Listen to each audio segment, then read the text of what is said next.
Assalamualaikum warahmatullahi wabarakatuh. Sobat muda dimanapun Anda berada, ketemu lagi dengan saya Ahmad Hanif melalui channel YouTube kami Komputer Tutorial Center ya.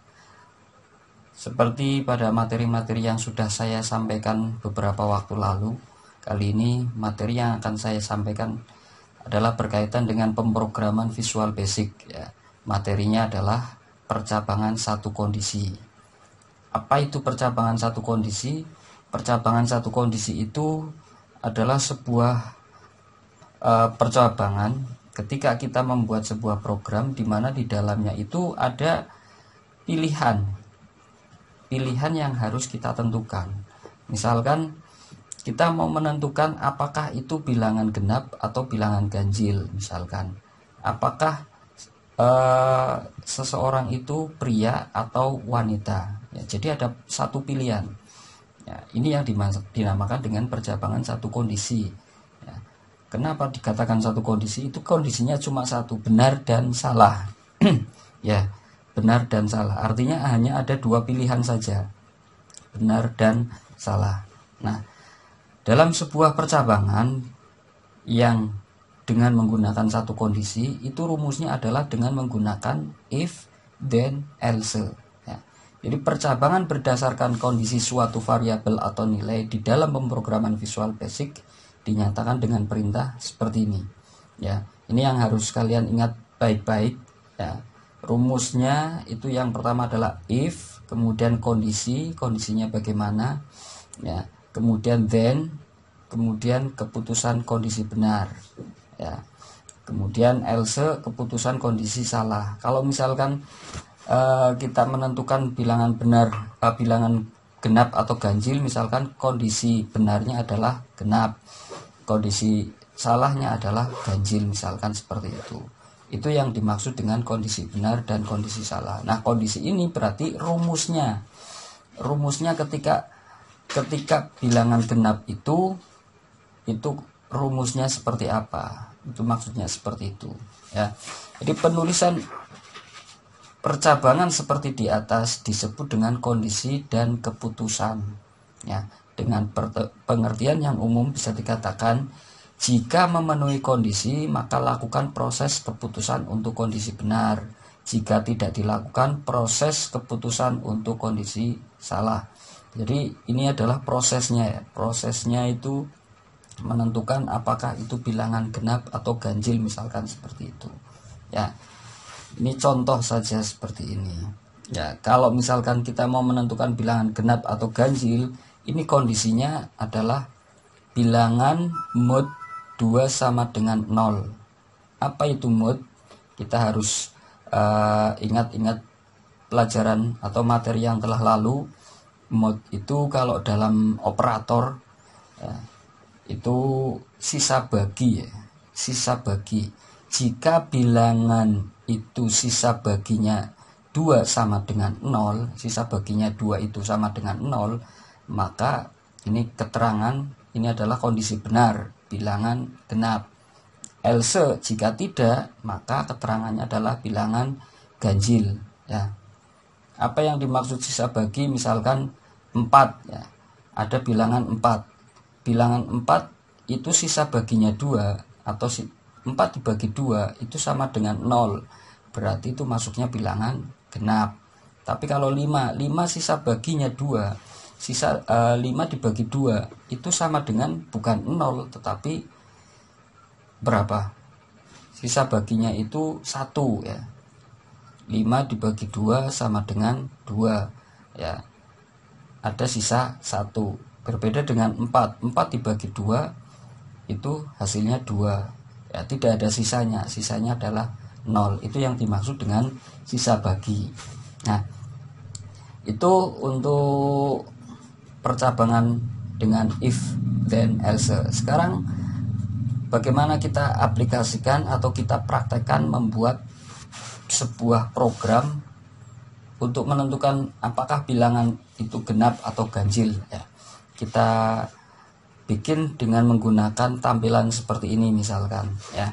Yang pertama kita bikin atau kita buat project baru ya. Seperti biasa untuk membuat project baru pada Visual Basic, kita bisa melalui Start, kemudian kita cari Visual Basic 6.0.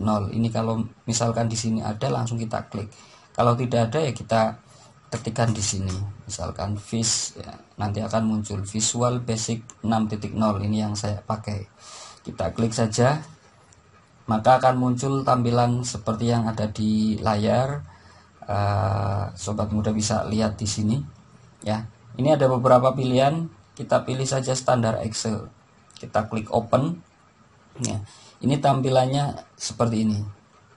Nah, sekarang yang pertama, untuk membuat program tampilan seperti ini kita buat 2 buah label, ya, 2 buah tulisan seperti ini, bilangan dan keterangan. Untuk membuat 2 buah label, kita gunakan pada sebelah kiri ini ada yang menggunakan simbol huruf A besar.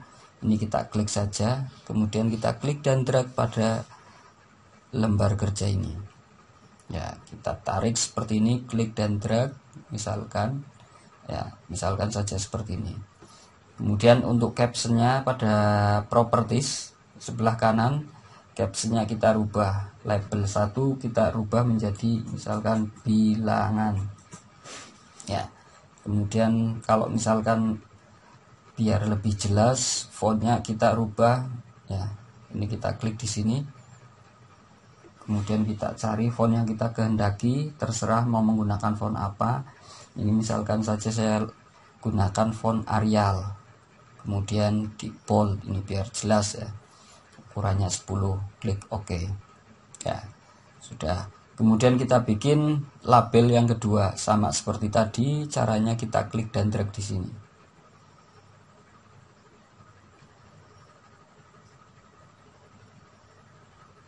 Ya.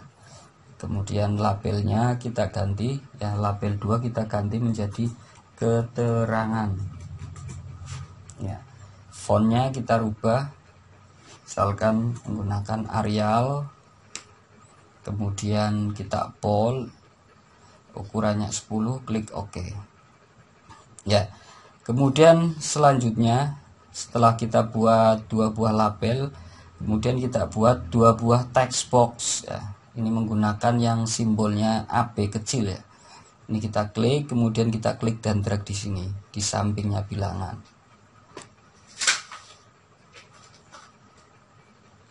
Misalkan seperti ini. Ini fontnya kita rubah, misalkan sama seperti tadi Arial. Kemudian kita bold, ukurannya 10, kita klik OK. Kemudian teksnya kita hilangkan, ya, seperti ini.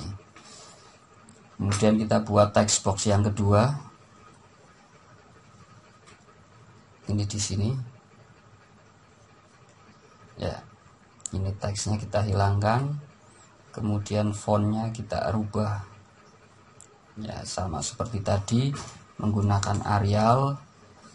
Kemudian kita bold, ukurannya 10, kita klik OK. Nah, dan yang terakhir kita buatkan sebuah command button atau tombol, ya. Kita buat tombol pakainya ini, ya. Kita klik, kemudian kita klik dan drag di sini. Ya, untuk captionnya kita ganti, misalkan tulisannya cek, ya. Fontnya kita rubah, gunakan Arial, kemudian kita bold, ukurannya misalkan 12, kita klik OK. Nah, ini sudah kita buatkan desain tampilan dari program untuk mengecek apakah ini bilangan genap atau bilangan ganjil. Sekarang tinggal kita buatkan kode programnya, ya, biar tombol ini bisa berfungsi. Ya, ini kalau misalkan kita start, ini kita masukkan misalkan angka 3, kita cek ini tombolnya, kita klik, ini enggak fungsi, ya. Di sini tidak akan muncul karena tombol cek ini belum kita beri kode program atau membuat perintah, ya, perintah pada tombol ini. Sekarang kita klik saja tombol cek ini, klik 2 kali. Nah, akan muncul tampilan seperti ini. Nah, yang pertama kita buatkan dulu variabelnya. Ya, variabelnya. Nah, karena ini pertama masuk pada teks 1 ya, yang diinputkan oleh user itu kan teks 1 ya. Maka di sini kita tuliskan untuk apa namanya kode programnya ya. Yang pertama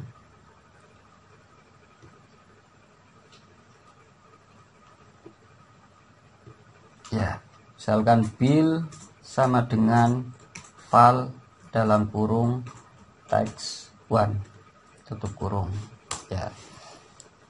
Nih bill ini pada teks 1, ini variabelnya bill menggunakan value ya.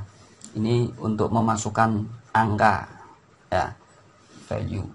Kemudian berikutnya kita buatkan rumusnya. Rumusnya itu seperti yang tadi ya.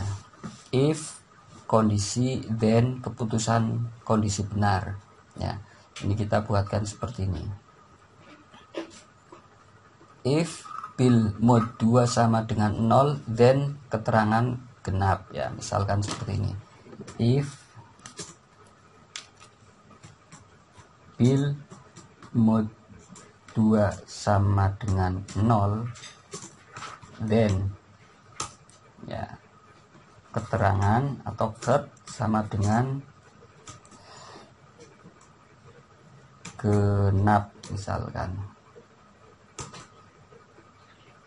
Kemudian lawan dari genap adalah ganjil, maka else ket sama dengan ganjil ya.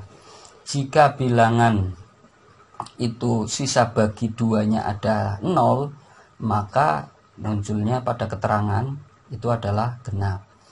Else kalau tidak, maka pada keterangan ini munculnya ganjil. Nah, ini kita buat and if ya untuk mengakhiri. Nah, sekarang ket ini dari mana ya? Ket ini kita masukkan di sini ya. Ket sama dengan text 2 ya, seperti ini ya. Kebalik ya, text 2 sama dengan ket.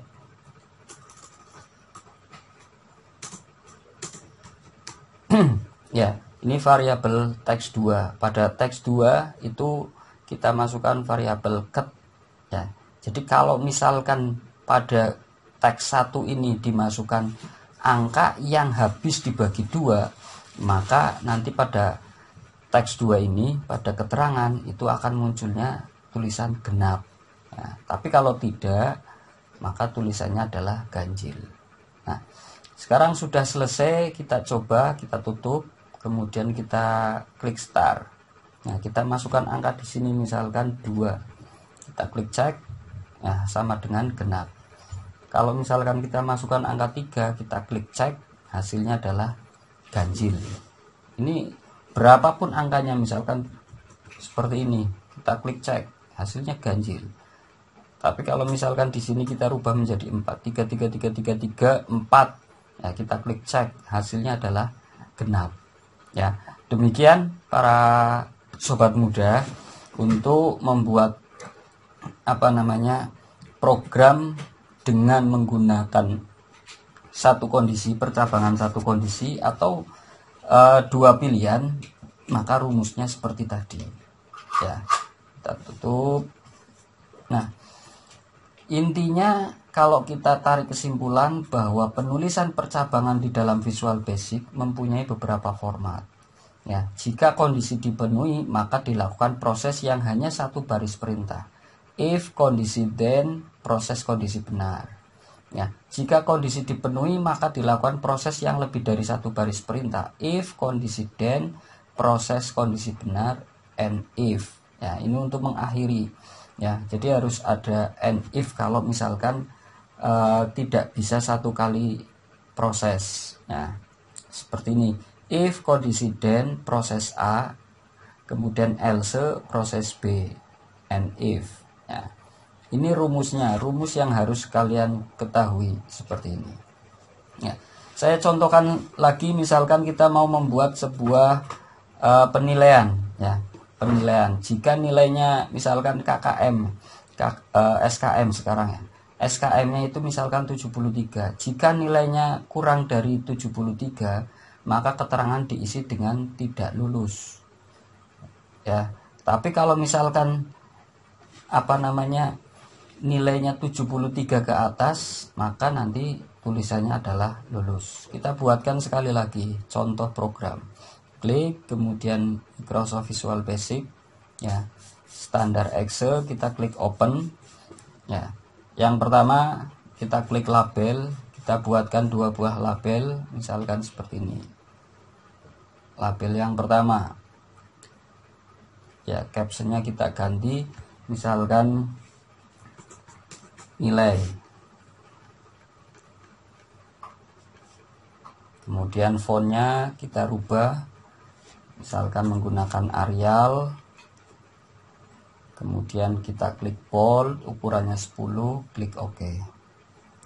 Kemudian untuk label yang kedua kita buatkan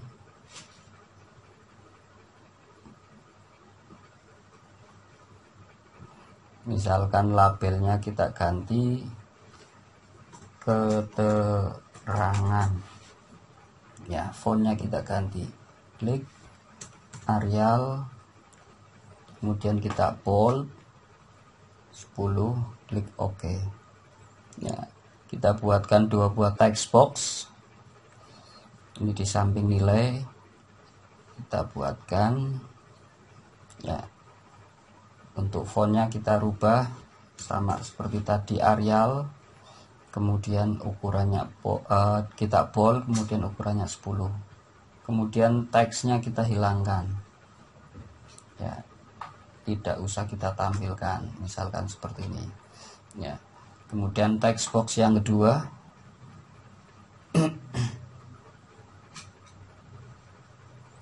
ya, ini teksnya kita hilangkan, fontnya kita rubah, misalkan menggunakan Arial, kita klik bold, ukurannya 10, klik OK, ya. Dan yang terakhir kita buatkan 1 buah tombol atau command button, kita klik. Ini misalkan saja captionnya kita ganti menjadi cek nilai, ya, fontnya kita rubah, klik, gunakan Arial,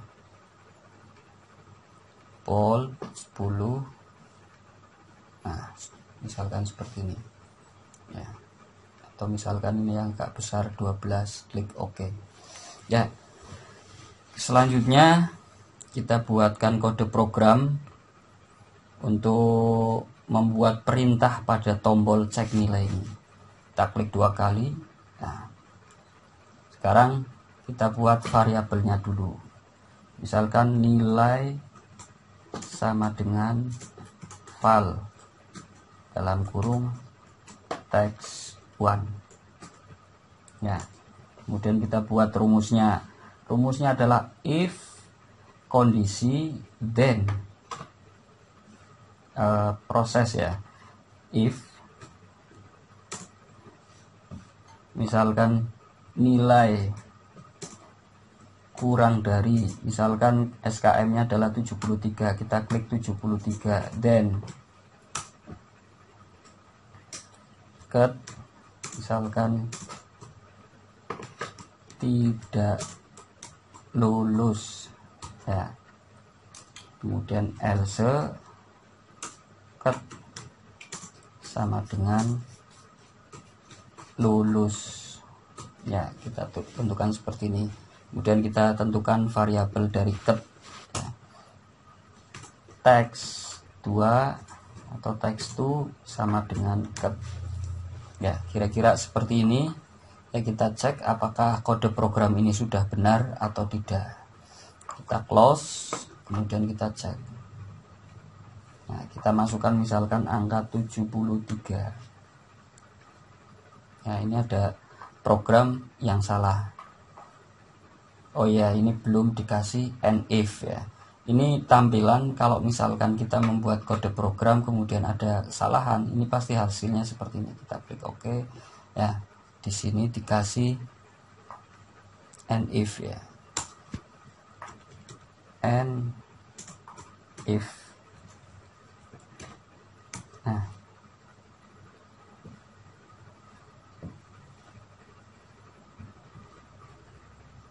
ya, misalkan kita masukkan angka 72, kita klik cek nilai, ya, tidak lulus. Kita misalkan masukkan 92, cek nilai lulus. Kita masukkan misalkan 28, misalkan cek nilai tidak lulus. Ini berarti program ini sudah benar ya, kode programnya sudah benar dan sudah bisa kita gunakan ya.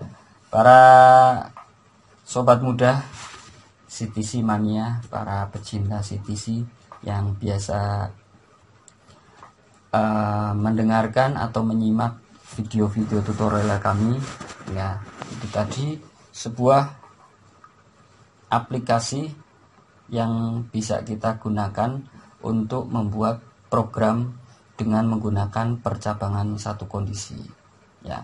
Mudah-mudahan program yang tadi saya sampaikan bisa diaplikasikan atau dipraktekkan oleh para sobat muda semuanya yang pengen belajar program Visual Basic ya. Kita step by step ya, perlahan demi perlahan, biar kita bisa mengetahui secara detail ya, apa itu yang namanya variabel, apa itu program percabangan satu kondisi. Nanti setelah ini ada percabangan berantai atau percabangan dengan beberapa kondisi ya, percabangan dengan banyak kondisi ya. Jadi pilihannya itu tidak hanya 2, bisa 3, bisa 4, bisa 5 dan seterusnya. Ini akan kita sampaikan pada materi yang akan datang, Jumat yang akan datang. Bisa kalian simak dengan baik untuk materi percabangan berantai atau percabangan banyak kondisi. Akhirnya dari saya ucapkan terima kasih, mudah-mudahan bermanfaat. Jangan lupa klik like, subscribe, and share sebanyak-banyaknya. Kurang lebihnya mohon maaf. Assalamualaikum warahmatullahi wabarakatuh.